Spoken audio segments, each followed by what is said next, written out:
Bienvenidas y bienvenidos a todos, a cada uno de ustedes a este encuentro. Iniciamos este ciclo de charlas, Diálogos sobre Cambio Climático, un evento organizado por el Consejo Nacional de Investigaciones Científicas y Técnicas, CONICET Mar del Plata, y por la Universidad Nacional de Mar del Plata. Este breve videoclip de películas que acabamos de ver es apenas un disparador para algunos de los puntos que queremos dialogar a lo largo de este encuentro con ustedes. La dinámica de este encuentro será la siguiente. Les cuento. Los panelistas que ahora voy a presentarles irán respondiendo y dialogando sobre 7 preguntas que se pensaron para abarcar los principales cuestionamientos acerca de este tema que hemos elegido para hoy. Luego de esto comenzaremos con las preguntas formuladas por ustedes. ¿De qué manera? Cuando ingresaron a la sala, personal del organismo les hizo entrega de unos papeles donde pueden escribir sus preguntas. Aquellas personas que quieran pueden escribir su inquietud y entregarla a cualquiera de las colaboradoras que ven ubicadas en los pasillos para que podamos leerlas a continuación. Dado que tenemos más o menos 90 minutos para todo el desarrollo del evento, si no nos quedamos a ver la película, estamos en un cine, aquellas preguntas que queden fuera serán respondidas en el espacio café Beautiful Bistro, que está debajo, aquí justo donde estamos nosotros, una empresa que muy amablemente nos cede el espacio y nos espera con precios promocionales para todos ustedes, los que asistan a la charla. Antes de continuar, queremos agradecer la presencia de autoridades de organismos, instituciones educativas, empresas, asociaciones, medios de comunicación y a todos los presentes. También agradecemos el espacio que nos brinda el shopping y el trabajo realizado por Carlos Sorrentino, que anda por ahí, ahora no lo veo, que es el jefe de servicios y que nos acompaña en cada una de estas charlas. El día de hoy nuestro encuentro es sobre la temática de cambio climático para conocer e informarnos científicamente sobre este tema y sobre las investigaciones que se están realizando en nuestra ciudad y en la zona.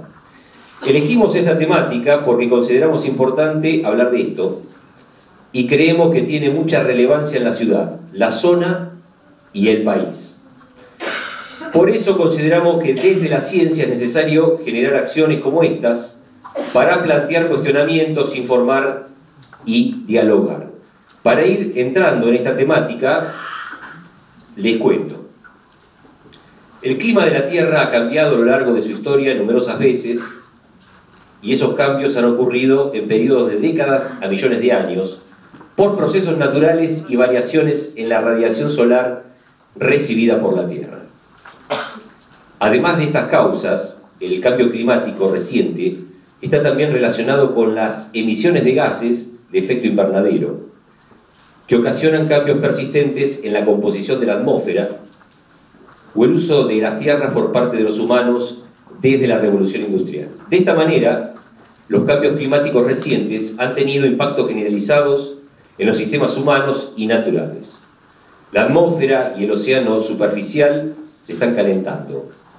Los volúmenes de hielo y nieve han disminuido y el nivel del mar se va elevando. En este encuentro vamos a tratar de explicar qué es el cambio climático y el calentamiento global, qué consecuencias tiene para nuestra región, cuáles son las legislaciones vigentes, qué medidas se pueden adoptar para mitigar las consecuencias del cambio climático y cómo deberemos adaptarnos a este.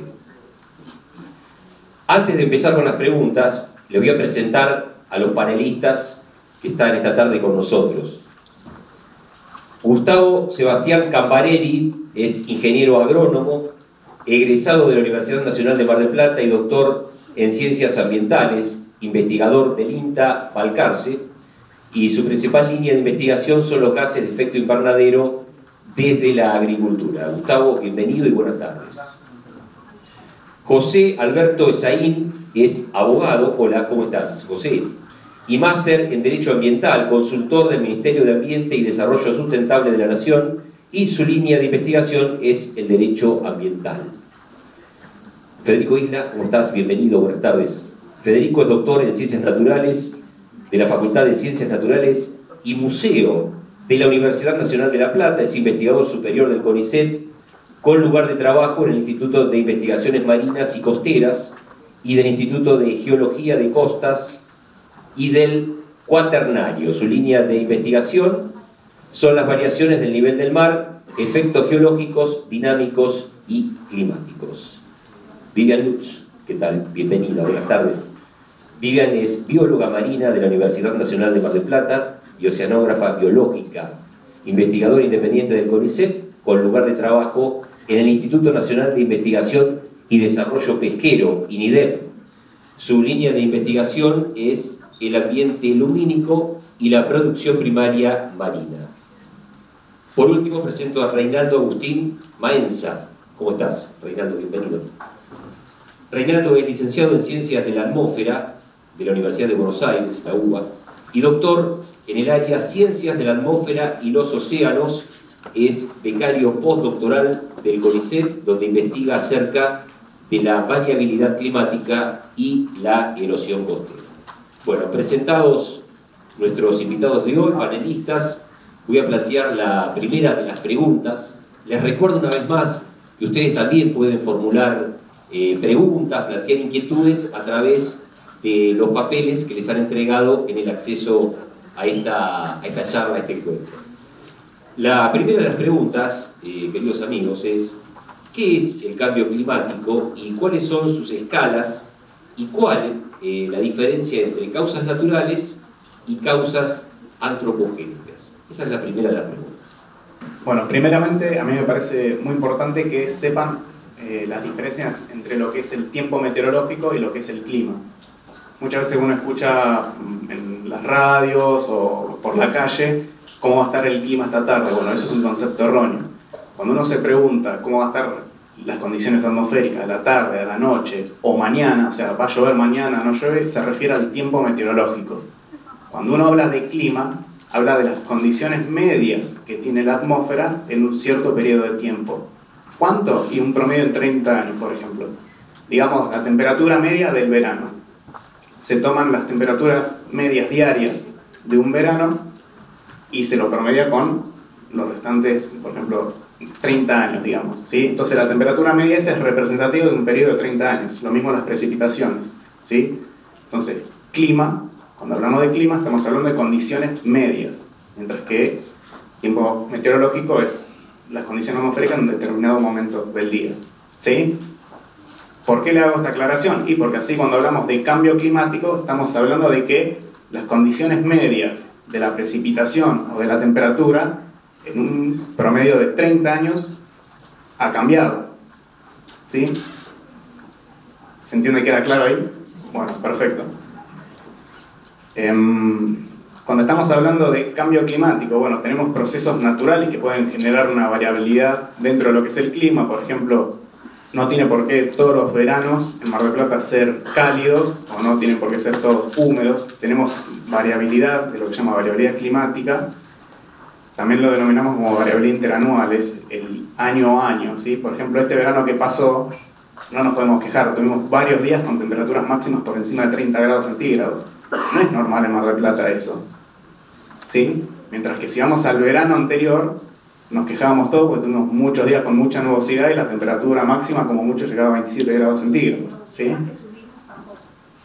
Claro, bueno, la humedad también, eso porque tenemos aportes de humedad, depende de la circulación atmosférica, de la temperatura también del océano en las proximidades del Mar del Plata, bueno. Entonces, una cosa es la variabilidad que pasa año a año, diferencien bien eso, porque también muchos dicen, bueno, tenemos un verano frío y dicen, menos mal que nos veníamos calentando todos, ¿eh? No. Cuando hablamos también de cambio climático, calentamiento global, estamos hablando de que la temperatura media global, o sea, la del mundo, la temperatura media del mundo se está incrementando. ¿Sí? ¿Está bien? Bueno, entonces, quedó claro lo que es tiempo meteorológico, de lo que son condiciones climáticas y lo que es un cambio climático.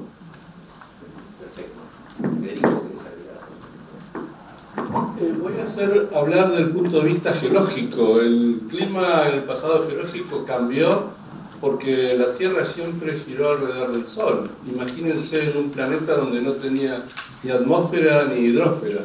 De manera que desde que yo estudiaba sabía que el cambio de clima ocurría. Lo que pasa es que nunca pensamos que nos iba a afectar. Desde el punto de vista histórico, es llamativo lo que está pasando en los últimos años. Y para eso me permito traerles una canción que tiene 50 años. Los jóvenes de 1968, hace exactamente 50 años, querían un cambio y prometían que todo iba a estar all right. El problema es que... ¿La de los Beatles allá atrás? ¿Sí?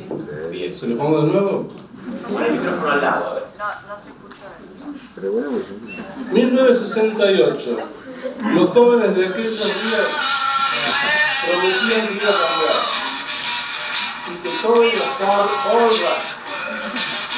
Hoy día estos jóvenes tienen 80 años y no sabemos muy bien el planeta que les dejamos a los jóvenes de hoy, porque sabemos que los cambios vienen, que ocurrieron en 50 años y que van a seguir ocurriendo y no los podemos predecir del todo, porque hay procesos del planeta que todavía no conocemos.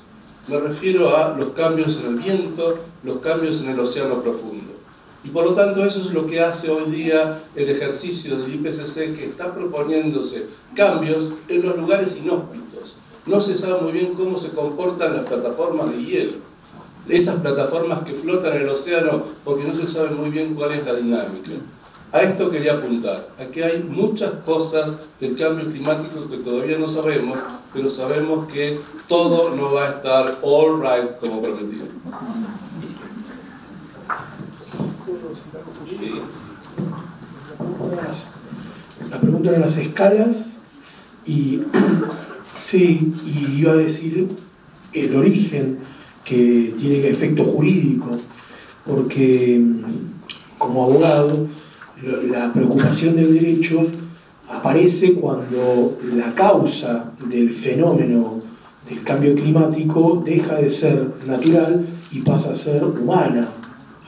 Cuando el hombre es el que con sus actos produce una variación en las condiciones que permiten la vida en el planeta, esos actos que el hombre desarrolla y que conducen, que transforman las condiciones que permiten la vida en el planeta, se transforman en actos, primero para la ética, malos, y luego para el derecho, antijurídicos. Y entonces esa evolución condujo a una serie de instrumentos internacionales en los cuales todos los países del mundo fueron advirtiendo primero los síntomas de esta enfermedad que sufren las condiciones de vida que genera el planeta, y a partir de esos síntomas la reacción política, que son los instrumentos internacionales, la Cumbre de Estocolmo 1972, luego refrendada por Carta de la Naturaleza 1982 y Río 1992. Esa es la evolución de lo que decía el profesor Isla, y la respuesta jurídica a esto es la creación de un bien jurídico, que es el ambiente, que es un bien colectivo, de pertenencia colectiva, y a partir de la creación de este bien jurídico y del reconocimiento jurídico, las acciones que se ciñen sobre este bien jurídico y que lo alteran, que son lo primero que describí, pasan a ser antijurídicas, porque tienen la capacidad para provocar esa alteración. Esto es una novedad de nuestra época. Para los fenicios, para los romanos, jamás no era imaginable que el hombre con el acto de salir a pescar pudiera comprometer la viabilidad de las especies que pueblan el mar, y que con sus actos individuales pudieran comprometer las condiciones de vida del planeta. Es una novedad de nuestra generación a partir de la capacidad que tiene el hombre con la técnica de poder incidir sobre estas condiciones. Vuelvo al comienzo, que el cambio, que el origen del cambio sea por actos del hombre, transforma esos actos del hombre como malos y los hace antijurídicos, y crea toda una disciplina que es el derecho ambiental, que se encarga de prevenir que esos actos sucedan, y en el caso de que hayan sucedido, intentar recomponer el ambiente que ha sido alterado, ¿no? De esto se trata a diversas escalas, y bueno, el primer derecho ambiental fue muy pequeño y también internacional, pero hoy las cumbres de cambio climático nos hacen pensar en escalas globales, en donde las naciones se unen en convenios para intentar prevenir actos individuales que acumulados generan cambios a escala global, ¿no? Comentario acerca del primer pedacito de película que vimos el día después de mañana, que predice ese terrible enfriamiento, congelamiento y demás. Quizás desde ya tiene que ver con el asunto de las escalas, porque en sí lo que proponen al principio de la película, que hablan de la circulación marina, el concepto en sí está basado en lo que ocurre realmente, ¿no? En el océano hay como una cinta transportadora que va distribuyendo el calor desde el Ecuador hacia los polos, y luego hay lugares en los polos, como en este caso muestran en la película, ahí en la zona del mar de Groenlandia, de Irminger, donde se produce agua profunda. ¿Por qué? Porque la temperatura es muy fría, al formarse hielo también queda más sal en el agua, y la salinidad y la baja temperatura hace que ese agua sea más densa, y son lugares de formación de agua profunda. Es decir, ahí se hunde el agua y vuelve luego por el fondo del mar, y luego en los trópicos nuevamente se calienta y demás. Y ahí lo que proponen es que se va desacelerando esa circulación hasta que finalmente deja de formarse el agua profunda en el norte, y ahí es donde se congela todo. El principio en sí, el concepto está bien, lo que ocurre es que ahí aprietan el acelerador de Hollywood y todo ocurre en 2 o 3 días. Entonces eso no es verdad. Pero de hecho da puntapié a que se están estudiando las corrientes marinas y cómo está siendo afectada la circulación. Es decir, esas son cuestiones que se están estudiando incluso en nuestro país. Hay oceanógrafos físicos que participan en programas internacionales donde se está midiendo los cambios en circulación en la zona del Atlántico Sur. Bueno, antes de pasar a la siguiente pregunta, les pido a los panelistas que respeten el tiempo, porque tenemos un límite y tenemos también, obviamente, el compromiso de poder compartir las preguntas del público. La siguiente pregunta tiene 2 partes.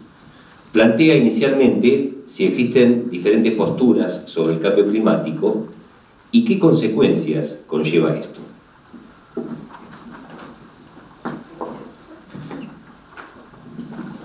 El derecho analizado, las posturas de lo que es derecho ambiental político, las posturas iniciales eran negacionistas.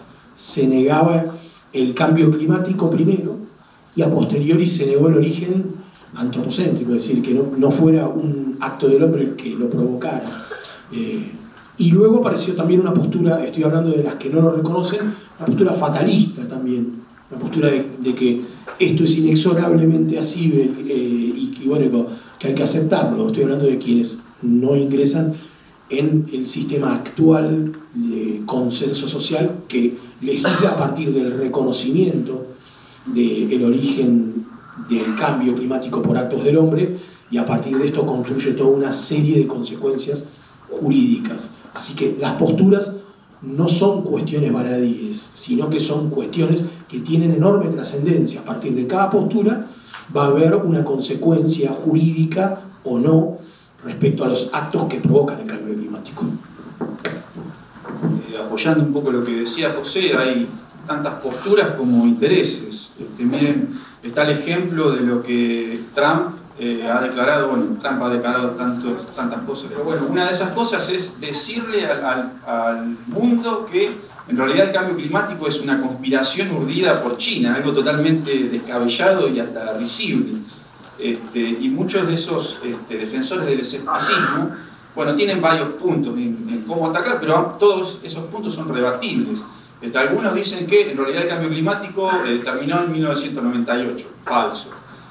Otros le echan la culpa al sol, y así podemos seguir con un montón de teorías que son disparatadas, ¿no? Y bueno, lo que esto lleva es un poco estas declaraciones o estas posturas desestimulan la investigación, y eso es peligroso porque uno no sabe contra qué está luchando. O sea, necesitamos las herramientas que nos brinda la investigación para poder hacer frente al cambio climático. Y a través de esas herramientas tenemos que tener lo que se llama sistemas más resilientes, es decir, que ante una eventual catástrofe o evento extremo climático, necesitamos esa herramienta para poder recuperarnos más rápidamente. Federico, ¿querés agregar algo sobre esto? Bien. Bien. ¿Queda respondida entonces la pregunta? Bien, pasamos a la siguiente, y en esta seguramente todos tengan algo para aportar. Es cuáles son las principales consecuencias actuales en nuestra zona, en el mar, en el suelo y en los agroecosistemas. No sé quién quiere comenzar con la respuesta. Bien. Bueno, comenzamos por el mar. Bueno, el mar es en cierta forma nuestro gran aire acondicionado, ya como comenzó diciendo Reinaldo. Creo que es bastante intuitivo que los que vivimos en zonas costeras tenemos un clima más moderado que en las zonas del interior del continente. ¿Por qué? Porque el mar absorbe calor. De hecho, se ha estimado que el 90% del exceso de calor producido por este cambio climático antrópico, es decir, el que producimos nosotros mismos, es tomado por el mar. Porque toma también dióxido de carbono, y también eso evita el exceso de dióxido de carbono en la atmósfera, que es el que produce como este efecto invernadero y este aumento de temperatura en el planeta. Es decir, por ese lado es bueno, pero por el otro lado también el mar ya está sufriendo consecuencias, es decir, la temperatura del mar ha ido aumentando en algunas zonas, y eso produce cambios en todo el ecosistema, es decir, las especies que viven en el mar se ven afectadas.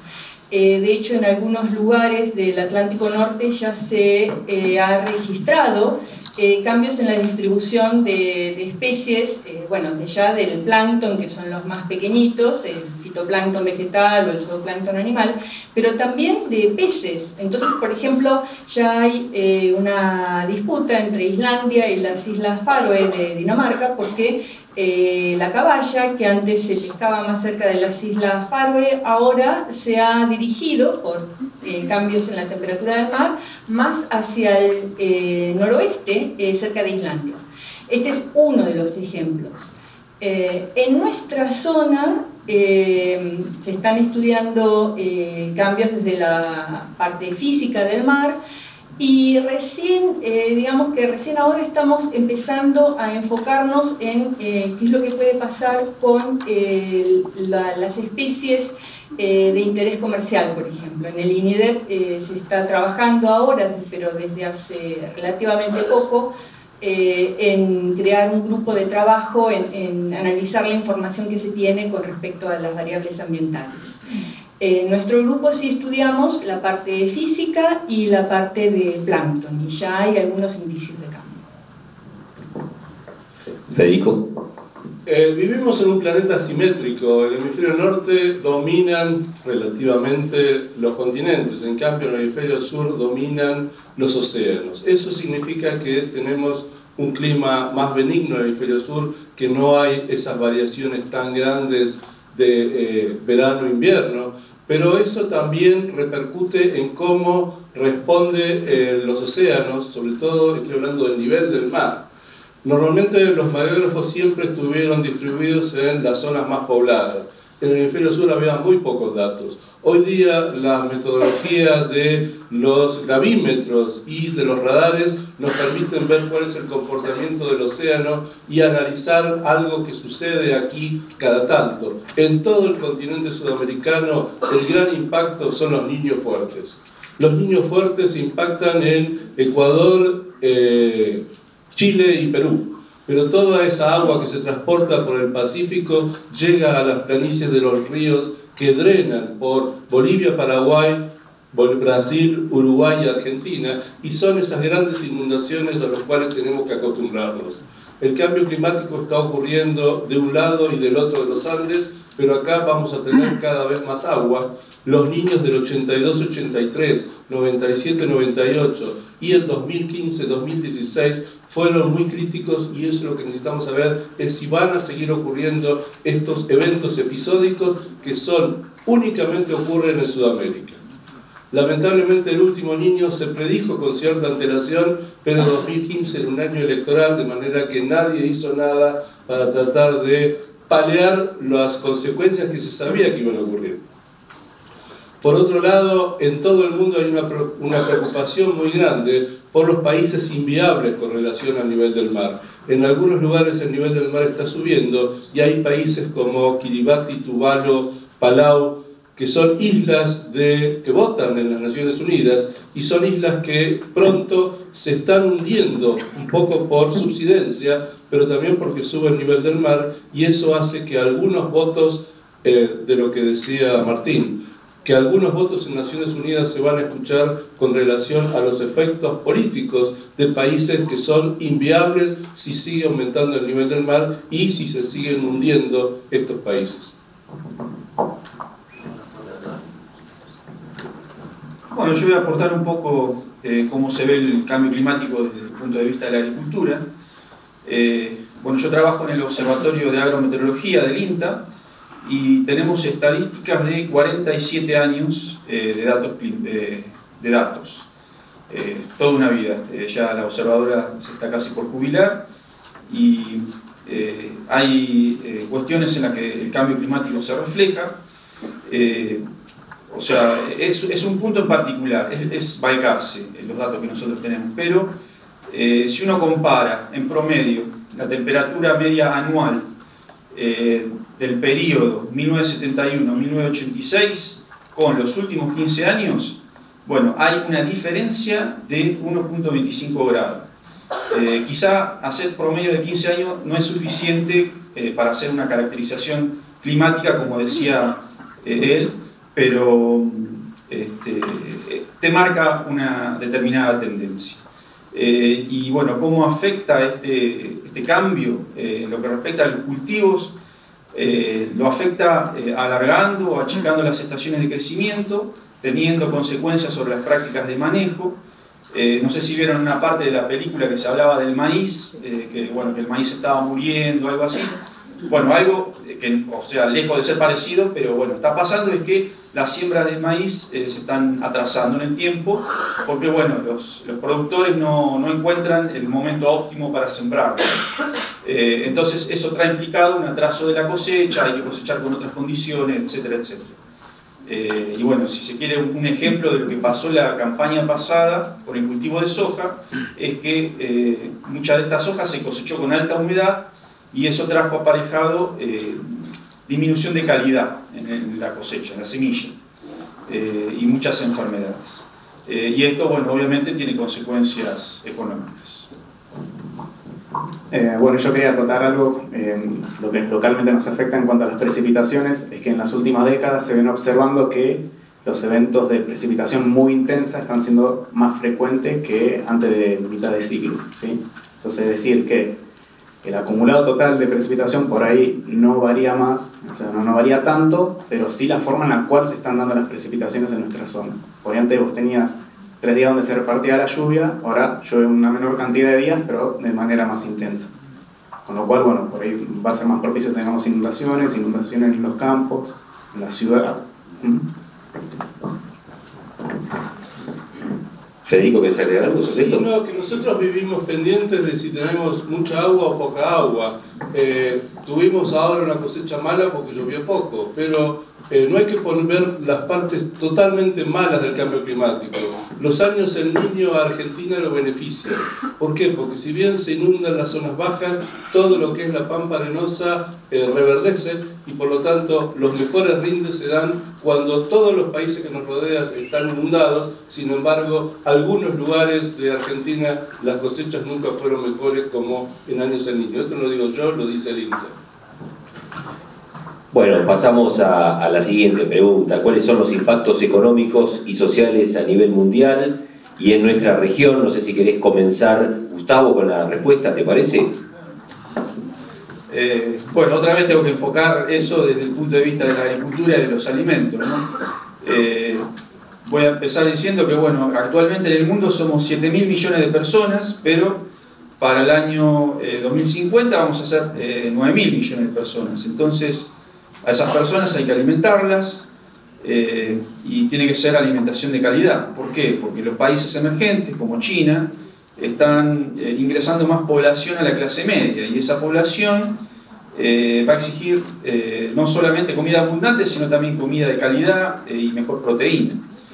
Entonces la agricultura tiene un desafío muy grande. Se le pide que sea climáticamente inteligente, o sea que pueda producir comida en abundancia, alimentos en abundancia, de calidad, y que sea capaz de mitigar los efectos del cambio climático. O sea que es un desafío muy grande. Y bueno, nosotros desde el INTA lo que estamos haciendo es, a través de investigaciones en gases de efecto invernadero, desde la agricultura, tratando de ver cuáles son las mejores prácticas para mitigar esa emisión de gases de efecto invernadero. Y es muy importante porque, bueno, a estos gases se le atribuye el efecto antropogénico, o sea, la naturaleza antropogénica del cambio climático. ¿Y cuáles son esos gases? Bueno, dióxido de carbono, óxido nitroso y metano. Óxido nitroso se emite principalmente por el uso de fertilizantes en la agricultura, o el mal uso de fertilizantes. Y lo que es el metano, la ganadería tiene una participación importante en la emisión de metano. Y bueno, todo lo que es técnica de mitigación se está avanzando mucho para paliar estos efectos, estas consecuencias, como decía antes, económicas que tiene el cambio climático, ¿no? Que, bueno, no solamente consecuencias económicas, sino también sociales. Se está empezando a hablar de refugiados ambientales, o sea, de gente que tiene que dejar su lugar de origen, porque bueno, el clima no está cambiando en su país, o como decía él, porque bueno, su país va a dejar de existir por el tema de la altura del mar. Trayendo a Mar del Plata, uno de los temas más importantes es el tema de la costa, si van a ser más frecuentes las sudestadas, si se va a inundar el río de la Plata, y nos toca a nosotros saber cómo va a ser la solución para algunas playas donde la erosión ya la hemos visto, se han perdido muchas playas de Mar del Plata, y eso depende no solamente de si aumentan los vientos y la energía de olas, sino en ángulo con el que inciden, sobre todo en lugares donde hay poca disponibilidad de arena, y por lo tanto, al haber mayor sea la deriva litoral, esas playas van a tener un desabastecimiento. Por lo tanto, lo que respecta al turismo, lo que hay que hacer es tratar de evitar prácticas perniciosas. Hoy día los concesionarios de Playa Grande se pusieron a sacar arena de la playa para el verano, pero dejaron una pendiente que por suerte no llegó Santa Rosa, pero antes de diciembre va a llegar una tormenta que se va a llevar parte de lo que quisieron acumular y formando ese berma artificial para poner las carpas. Eso está ocurriendo y lamentablemente son prácticas que suceden todos los años. Pero bueno, estamos acostumbrados. Vivian, ¿querés agregar algo? A mí me surgió la inquietud, no sabía que se podía hablar de Santa Rosa en un encuentro de científicos. ¿Podemos? No, pero cuando le preguntaron, un periodista le preguntó ¿por qué hacen esto?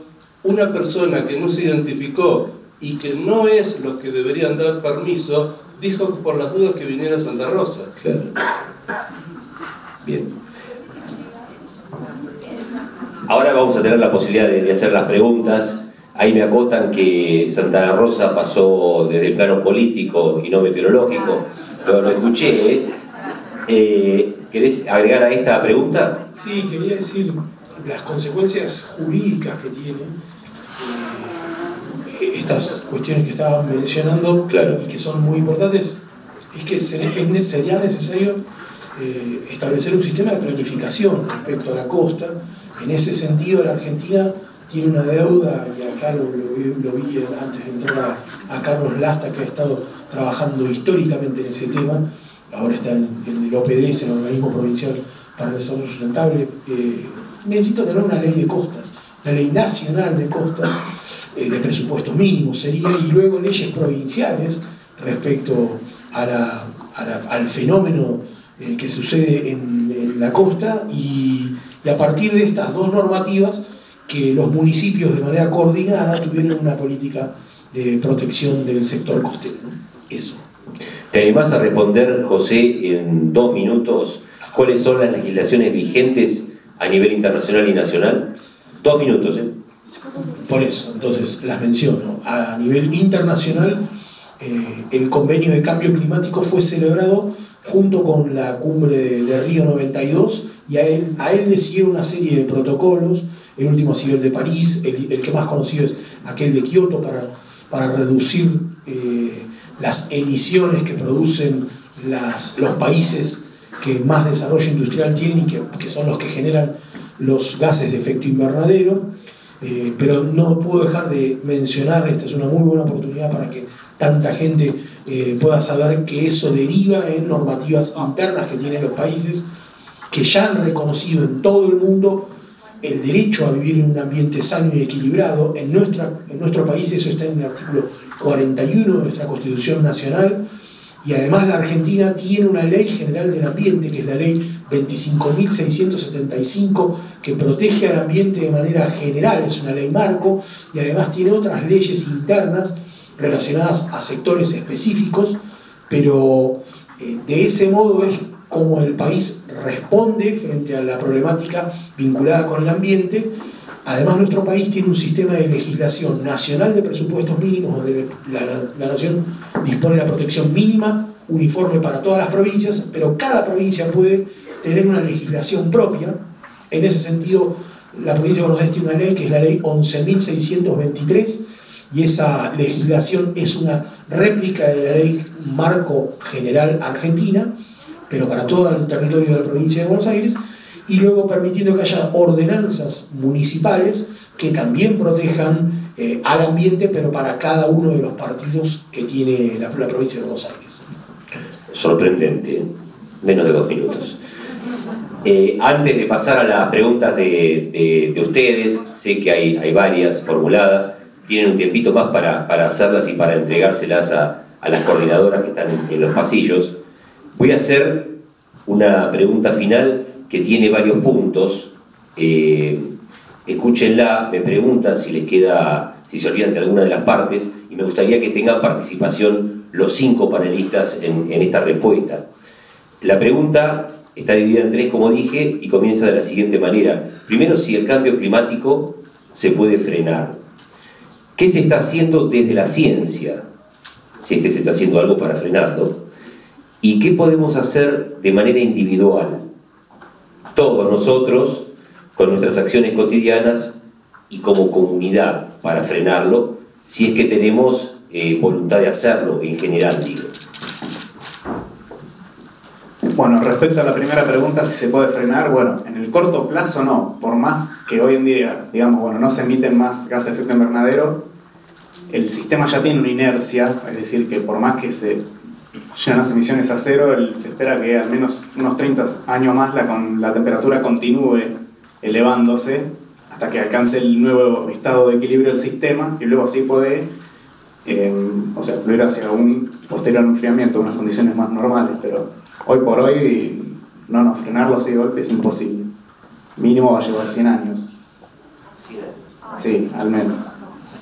Es lo que se piensa. Igual, esto es suponiendo que no hay ningún forzante del sistema climático, como por ejemplo puede haber erupciones volcánicas intensas, que eso también te genera en un comienzo un enfriamiento. O sea, uno no sabe qué puede pasar realmente a futuro, pero en función de lo que se viene dando, sin tener en cuenta esos forzantes externos como las erupciones volcánicas, se espera que sí, siga incrementándose la temperatura hasta mediados de los años 50, y después recién ahí empieza a retroceder. Bueno, y decir, para dejar a los científicos que luego completen qué es lo que se puede hacer, pero desde el derecho hay un principio muy trascendente del derecho ambiental que se llama pensar global, pero actuar local. Es decir, nunca hay que dejar de saber que las mínimas acciones, por mínimas que sean, por acumulación pueden conducir a efectos globales. Entonces, no hay que dejar de saber que en cada una de las localidades del país hay posibilidades legislativas y de planeamiento que van a conducir gradualmente a mejorar la realidad en materia de cambio climático, dije municipal, pero también a nivel provincial.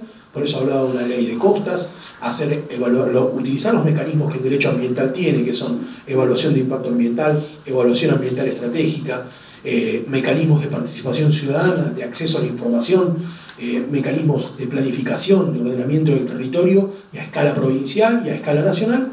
Y también es importante saber qué agenda tiene el país en materia de política internacional cuando suscribe convenios internacionales. Bueno, todas esas escalas, que es lo que comentaba al comienzo, las reconoce el derecho y en cada una de ellas se puede influir para mejorar las condiciones.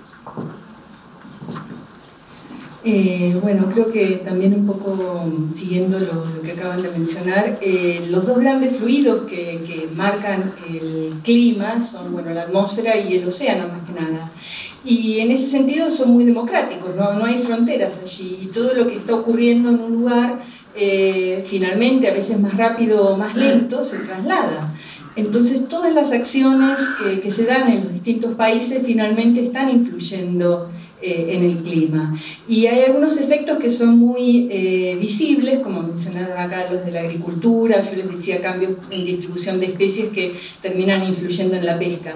Pero hay otros que son más invisibles, por ejemplo el dióxido de carbono que se va disolviendo en el mar, también produce una acidificación, es decir, el océano se está volviendo lentamente más ácido, eso también está afectando a los peces, y también eso lleva una inercia muy grande hasta que eso se revierta, aunque detengamos ahora todas las emisiones. Es decir, tenemos que ser muy conscientes que las pequeñas acciones influyen en la atmósfera y en el mar, y finalmente también en nuestra tierra, así que sí, tenemos que ser conscientes.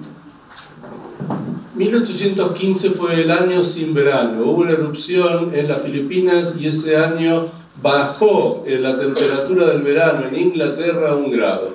Eso puede ocurrir, y de hecho, como decía Reinaldo, los modelos ya están fijando la erupción de 1963, la del Chichón en México en 1982, la del Pinatubo en 1991. Los modelos ya están prediciendo eso. Lo que sí nosotros tenemos que analizar que hay países que están haciendo grandes esfuerzos. China está emitiendo menos dióxido de azufre que India. En este momento India superó a China, de manera que hubo un esfuerzo en China para disminuir esos gases que son productos de las centrales a carbón. Ahora, ¿qué podemos hacer en nuestro hemisferio sur? En altas temperaturas tenemos que medir. Tenemos que medir porque en altas latitudes del hemisferio sur somos Chile y Argentina. Y necesitamos tener una visión global del mundo, porque si no, nos van a traer los modelos que corren en el hemisferio norte. Y eso nos ha pasado. En el año 82 vinieron a ver qué era lo que decían estos sudacas de que el nivel del mar había estado 2 metros por encima del mar, del nivel actual del mar hace solo 6.000 años. Y vieron que teníamos razón, pero tuvieron que venir porque no nos creían. ¿Puedo hacer una aclaración respecto a lo de las erupciones volcánicas? Está bien, o sea, se pueden simular, pero para el periodo actual, o sea, las que ya ocurrieron. A futuro no se sabe dónde va a haber ni qué intensidad va a tener, entonces en las proyecciones futuras del clima no se tienen en cuenta las erupciones volcánicas, ¿sí? Es una aclaración. Y también otra es que en un comienzo una erupción volcánica te genera un enfriamiento porque bloquea la radiación solar que ingresa, pero a la vez emite gases de efecto invernadero los volcanes. Entonces, una vez que esas partículas que están en suspensión decantan hacia la superficie terrestre otra vez, genera un calentamiento el volcán, porque emitió también gases de efecto invernadero a la vez. Entonces, al comienzo enfría, pero en los posteriores 3 años genera un calentamiento. Bueno, yo simplemente voy a cerrar diciendo que las herramientas que tenemos es intensificar el conocimiento y ser más eficiente en la vida, o sea, desperdiciar menos comida, reciclar, ser más eficiente usando las energías. Todo ese tipo de cosas contribuyen a ir gradualmente. No vamos a frenar el calentamiento, pero nos aseguramos que quizá la próxima generación no sufra tanto las consecuencias, ¿no? Bueno, comenzamos con las preguntas del público. Ustedes me dirán quién quiere responder, si quieren más de uno hacerlo, obviamente. También hay, me parece, para todas las especialidades y sobre diferentes cuestiones que tienen que ver con este tema que abordamos hoy. Muchas gracias, obviamente, por haber formulado estas preguntas. Y comienzo con esta. ¿Cómo se relaciona el buen o mal uso de la energía con el cambio climático? Esa es la pregunta. ¿Cómo se relaciona el buen o mal uso de la energía con el cambio climático? Y bueno, por ejemplo, para poder generar energía, hoy en día se tienen que estar emitiendo gases de efecto invernadero. Por ejemplo, en Argentina la principal fuente de emisión de gases de efecto invernadero es justamente para generar energía. Luego sigue la actividad agroganadera, ¿no? Ahora, ¿de qué manera nosotros podemos hacer un buen uso? Bueno, ¿qué necesidad hay de en invierno estar en remera dentro de los hogares? ¿Por qué tenemos que estar en remera? O sea, ¿por qué siempre hay que poner el calefactor al máximo? O después, cuando viene el verano, ponen el aire acondicionado al mango y después se ponen buzo dentro de la casa. O sea, conozco casos así. Eso no es un uso racional de la energía. Ustedes piensen que para poder hacer eso se están emitiendo una buena cantidad de gases de efecto invernadero también, ¿sí? Si uno dice, bueno, pero el aire acondicionado es electricidad, bueno, ¿cómo se genera esa electricidad? Tenés represas hidroeléctricas, pero también es energía por quema de combustibles, ¿sí? Por ejemplo acá, como tenemos en Mar del Plata.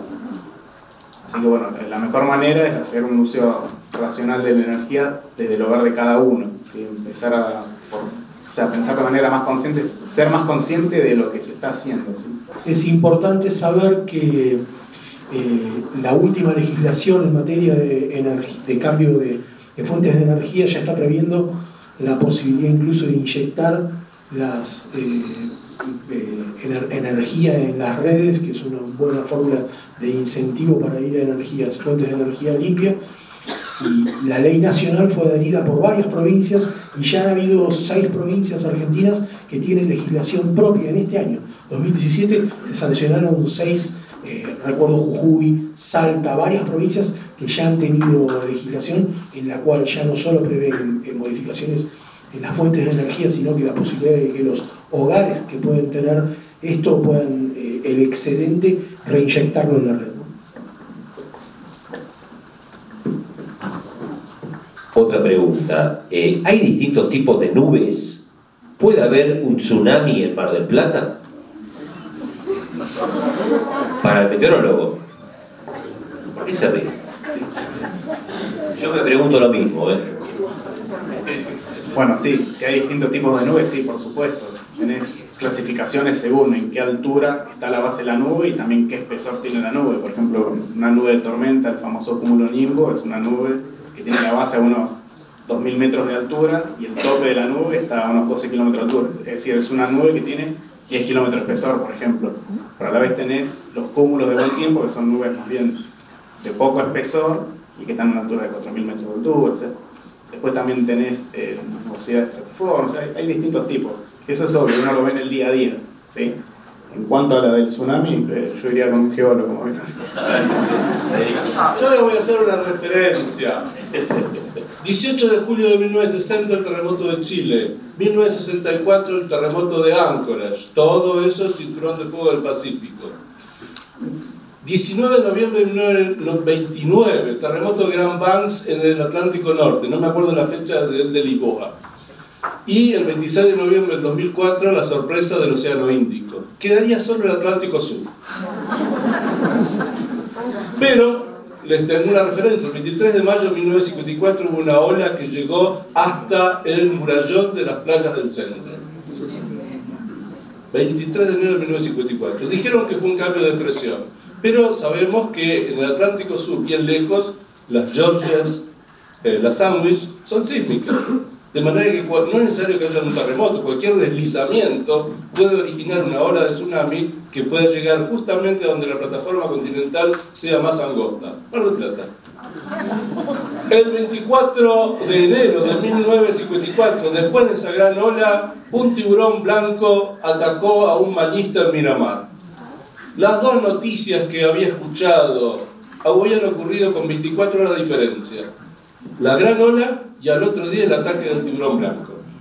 Eso fue un fenómeno oceánico y se supone que eso da idea de que hubo una ola grande, no sabemos si fue un tsunami, pero nadie registró como ola de tsunami. El Servicio de Geografía Naval no tiene ningún registro en el mareógrafo y tampoco la gente de Sudáfrica. Pero no puede ser que el Atlántico Sur sea el único océano donde no hay actividad sísmica capaz de producir olas de tsunami. Federico, si algo así ocurriera hoy, ¿la tecnología permite detectarlo y conocer los motivos? No hay alerta temprana en el Atlántico Sur, hay alerta temprana en otros lugares. Ahora pusieron en el Índico, hay alerta temprana en todo el Pacífico. Es más, el terremoto del año 60, le avisaron a la gente de Hawái que venía una ola de terremoto y nadie hizo nada. Vivian. Casi que le voy a hacer una pregunta a Iñaki, que lo tengo al lado. Perdona, Federico Islas. ¿Tiene alguna relación el tsunami con el cambio climático? Para aclararle. No, para nada. El tsunami es simplemente un terremoto que produce una ola, o puede ser un deslizamiento. Claro. Ahora, si hay un cuerpo terrestre que cae en el mar, eso implica una ola y eso conlleva a un cambio climático. ¿Se acuerdan de los dinosaurios? Bueno, parece que murieron así.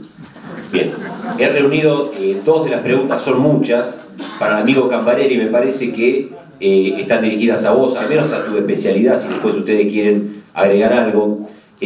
¿Cómo responden los grandes productores a los cambios en las formas de producción agrícola y ganadera que intentan mitigar los daños ambientales? Y después, me parece que está relacionada, ¿cómo repercute el monocultivo en la erosión del suelo? Inundaciones, emisión de monóxido, tala de árboles, especifica quien hace la pregunta. Bueno, a nivel de tendencia, hay dos grandes tendencias en la agricultura actualmente. Una es la intensificación sustentable y otra es la agroecología, que las dos buscan, digamos, hacer esto de la mitigación, ¿no? Y concientizar al productor que es necesario hacer esto para en un futuro que su finca, no es finca la palabra, porque su campo, ahí está, sea sostenible, o sea que pueda seguir produciendo en el tiempo. ¿Cómo era la otra pregunta? ¿Cómo repercute el monocultivo en la erosión del suelo? Bien. Y en lo que respecta a la parte general de la respuesta del productor, hay productores que son permeables a estas buenas prácticas, digamos, con el ambiente, hay otros que no tanto, a lo que apuntan todas estas buenas prácticas es a hacer un uso más eficiente de los recursos, tanto de los recursos del suelo como la parte de biodiversidad, no afectarla con las acciones que se hacen en el campo. Y en lo que respecta a la tala de árboles, todo lo que es impacto de desmonte, yo quizá no soy el más indicado para responder esa pregunta, pero termina repercutiendo en la emisión de dióxido de carbono. Porque ese carbono que está fijado y si se quema, digamos, ese desmonte, se liberan grandes toneladas de carbono a la atmósfera. Tenemos poquitos minutos, 7 para el cierre. Vivian, hay una pregunta que me parece que está dirigida a vos, o al menos a la especialidad que tenés, y es la siguiente: ¿cuál es el aumento del nivel medio del mar y cuáles son los impactos más inminentes en las ciudades costeras? Bueno, también sería, si no también para Federico, pero el nivel medio del mar se estima que ha aumentado desde el comienzo de la era industrial en 0,19 metros en todo el promedio de todo el globo, pero eso no significa que sea igual en todas partes, ¿no? Hay zonas que ha aumentado más, como decía Federico, por ejemplo, las pequeñas islas del Pacífico realmente ahí están más en riesgo, y en otros lugares no tanto. Se calcula que más o menos 0,32 milímetros por año, así. Bueno. ¿Y la palangana de la provincia? ¿Cómo la arreglamos? Eso no sé, eso tiene que ver con el campo. La palangana es la cuenca del Salado. Exactamente. Bueno, ahí el gran problema es que van a hacer canalizaciones y van a deprimir la freática. Lo ideal sería hacer lagunas, seguir haciendo lagunas y evitar que el dueño del campo en algún momento, cuando no lo ven y haya una seca, elimina la laguna, porque después se está quejando porque se le inundó. Eso es un gran problema. Eso lo decía Florentino Ameghino. Y hoy día tenemos planes de hacer más canales. Es más, se decía de hacer una segunda etapa de lo que es el canal Mercado. El canal Mercado era un canal que tomaba la cuenca del Vallimanca, la llevaba hasta la zona de Mar Chiquita y llegaba a la zona de Mar Chiquita. Hoy día se está pensando no en un canal como el Mercado, sino en uno mucho más chico, pero en tratar de llevar las aguas que van a la cuenca del Salado, traerlas a Mar Chiquita. El problema es que también se inunda Mar Chiquita. Tengo una para el cierre, pero la dejo para el cierre, porque nos va a permitir contestar a todos. Ahora sí, José, mira, esta me parece que está dirigida a vos. ¿Qué acción jurídica podemos hacer hoy ante acciones perjudiciales para la preservación de la costa? Plantea uno de nuestros amigos. Bueno, depende de cuál es el problema, cuál es el hecho, pero hay diferentes acciones jurídicas. El Estado responde de diferentes maneras en los tres estamentos: el Ejecutivo, el Legislativo y el Judicial. La pregunta está dirigida al Judicial, evidentemente, cuando ya los problemas no van a tener solución, porque ya estamos ante un serio inconveniente. Yo prefiero que las intervenciones sean en tiempo anterior y entonces exigir tener un buen programa de ejecución administrativa en el Poder Ejecutivo, ordenanzas municipales, programas de la Autoridad Ambiental de la Provincia de Buenos Aires en materia de protección de la costa, y en el Legislativo una ley de costas que prevenga estos aspectos. Pero cuando todo eso no sucede y la enfermedad apareció algún inconveniente, hay acciones judiciales como los amparos, cuando hay un problema muy urgente, o acciones por daño ambiental, cuando el daño ambiental ya hubiera sucedido y hay que recomponerlo, ¿no? Rodrigo, ¿querés agregar sobre esto? Que en cuanto a la ley de costas sería bueno para tratar de paliar el problema de erosión costera, para tratar de poner pautas para cómo se explota el recurso arena para todo lo que es balneario. Pero hay una causa que frenó toda la ley de costa que se consensó hace 2 años, que es que en este momento se están haciendo loteos que todavía no se han presentado los planos en provincia. De manera que hay muchos loteos que había que decir: paren muchachos, porque están loteando lugares que todavía no se sabe si van a ser aprobados, y en muchos casos se están loteando, se están vendiendo terrenos en zonas inundables, como sucedió ya en los 60. Estamos volviendo a repetir los errores. Con la siguiente pregunta miramos bien hacia Mar del Plata, hacia la zona. Según el impacto ambiental, ¿cuáles son los primeros 3 problemas a resolver en la ciudad? Si quien quiere empezar con la respuesta.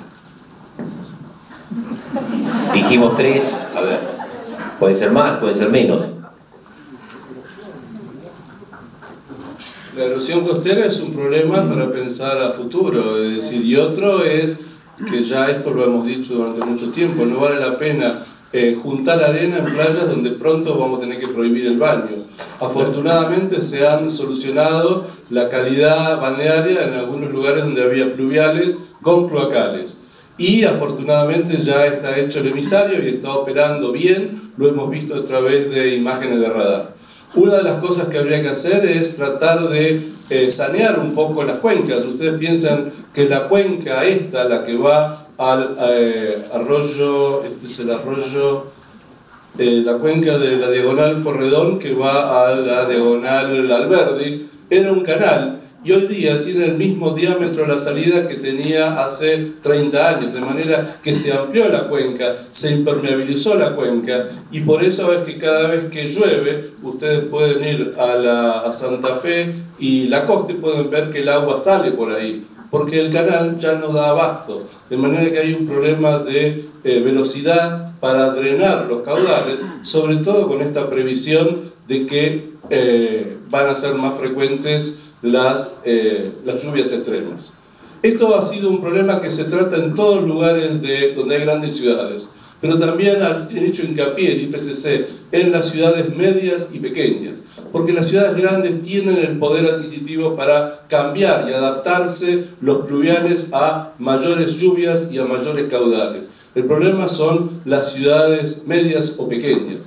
Por ejemplo, Villa Gesell y Pinamar, que hoy día los cloacales van hacia las zonas inundables, aguantan los 2-3 meses de la temporada, pero ya no dan abasto los olores que hay en la ciudad y tarde o temprano Villa Gesell y Pinamar van a terminar construyendo un emisario submarino como el de Mar del Plata, porque no va a dar abasto tener piletas de inundación de los servicios sanitarios.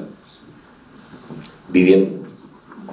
Bueno, quizás también Mar del Plata es una ciudad que vive en gran parte del mar, por el turismo y porque es una ciudad pesquera, y creo que mi reflexión va hacia que tenemos que seguir estudiando el mar, porque como les decía es fuente de alimento, y también porque el mar está tomando gran parte del dióxido de carbono extra que nosotros estamos emitiendo, y tenemos que seguir viendo en qué medida esto se está dando, porque esa capacidad de toma de calor y de dióxido de carbono por el mar no es infinita. Ya hay algunos indicios que está bajando su intensidad. Es decir, que este es parte de nuestro compromiso como la gente que estudiamos el mar y desde nuestra sociedad, que tenemos que entender mejor cómo está ocurriendo estos cambios. Sí. Hace unos años Mar del Plata fue declarado capital de los intereses marítimos. Eso fue simplemente una declamación. ¿Por qué? Porque los contratos pesqueros que se firman en Buenos Aires repercuten en la industria de Mar del Plata.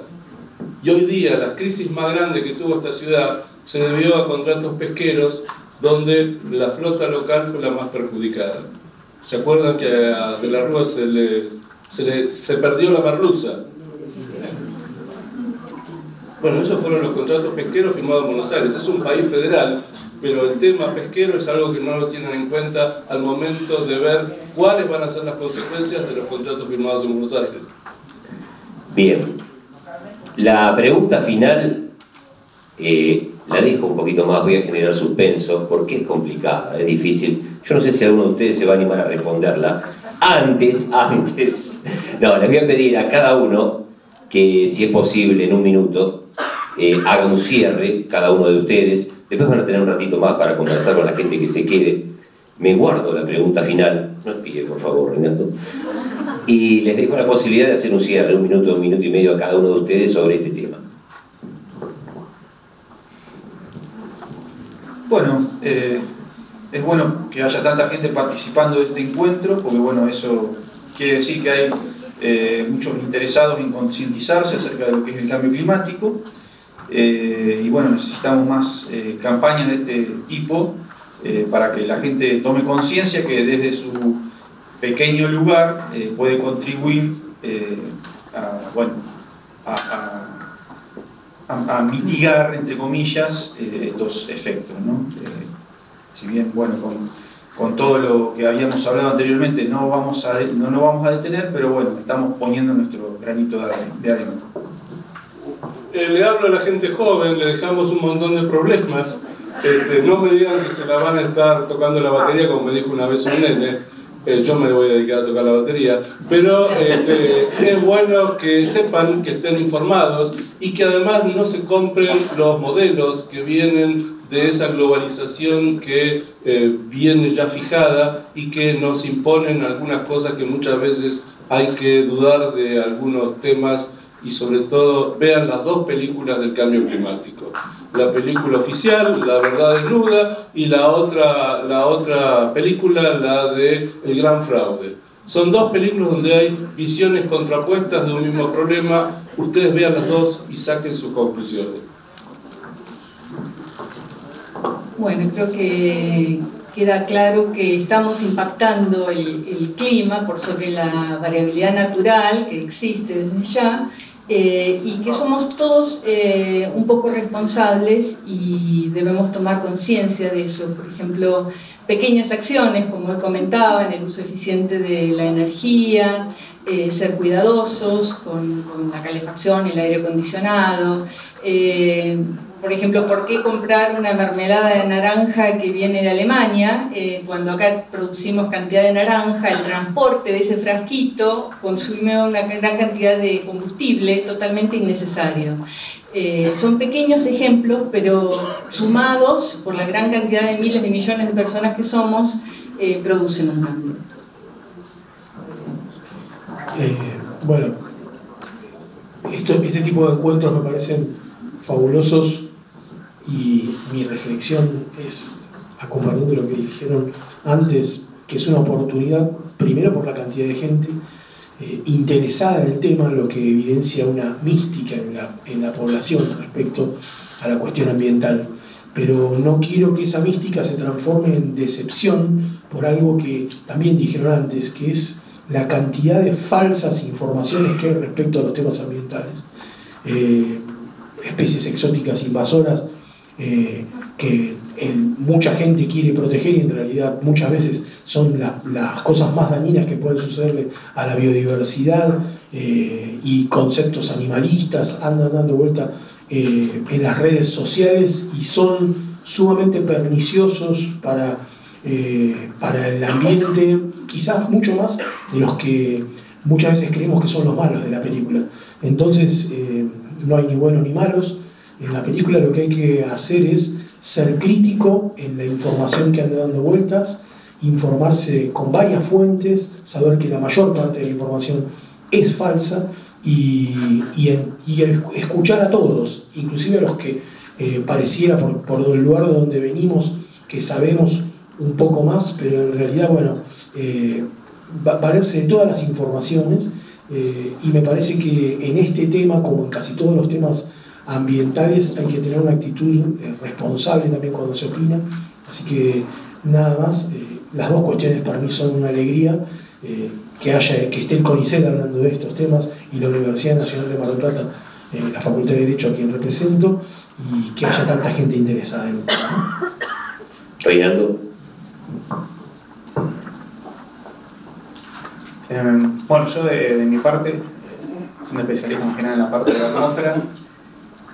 Yo haría hincapié en lo que puede hacer cada uno de ustedes en cuanto a lo que son las emisiones de gas de efecto invernadero, ser un poco más racionales a la hora de utilizar las energías, ¿sí? Como estaba comentando, los calefactores o energía eléctrica, lo que sea. Tengan en cuenta que el uso desmedido tiene un impacto ambiental no solo por el calentamiento global, sino que los recursos del planeta son limitados, no son ilimitados. Así que hay que ser conscientes también de eso. Todavía no dependemos 100% de energías renovables, con lo cual hay que ser un poco más racional de eso y el impacto ambiental que tiene. Y bueno, y también respecto a la información que anda dando vuelta, es cierto. Está bueno que no se queden solo con lo que le dice una persona, sino que empiecen a buscar ustedes también información. En internet van a encontrar de todo, pero lo importante es que cada uno de ustedes tome una posición y, bueno, en función de la posición que tomen, midan sus acciones, ¿sí? Más que nada es eso. Y bueno, muchas gracias por haber venido todos.